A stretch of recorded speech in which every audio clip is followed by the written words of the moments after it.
ఒక ఎంపీని పదవికి అనర్హులు అని ఎవరు నిర్ణయిస్తారు? ఆర్టికల్ 103 దీని గురించి ఏం చెబుతుందో చూద్దాం. ఇది చాలా ముఖ్యమైన ప్రశ్న కదా. దీనికి జవాబు మన రాజ్యాంగంలోనే చాలా స్పష్టంగా ఉంది. సరిగ్గా ఇక్కడే ఆర్టికల్ 103 రంగంలోకొస్తుంది.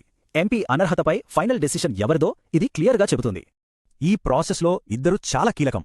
ఒకరు భారత రాష్ట్రపతి, ఇంకొకరు ఎన్నికల సంఘం.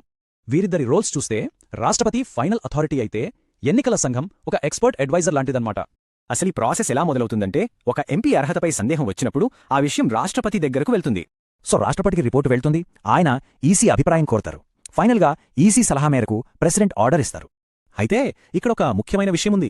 ఎన్నికల సంఘం చెప్పిన దానికి రాష్ట్రపతి ఖచ్చితంగా కట్టుబడి ఉండాలి. ఎందుకంటే నిర్ణయం రాజకీయంగా కాకుండా నిపుణుల పరిశీలనతో న్యూట్రల్గా ఉండాలనేది దీని వెనుక ఉన్న ఉద్దేశం. సో ఎన్నికల సంఘం అభిప్రాయం ప్రకారమే రాష్ట్రపతి తీసుకునే నిర్ణయం ఫైనల్ అవుతుంది. కానీ ఇక్కడే ఒక ట్విస్ట్ ఉంది. ఈ ఫైనల్ డెసిషన్ కూడా కోర్టులో జ్యుడిషియల్ రివ్యూ ద్వారా ఛాలెంజ్ చేయొచ్చు. ఈ ప్రక్రియకు ఒక లీగల్ హిస్టరీ కూడా ఉంది.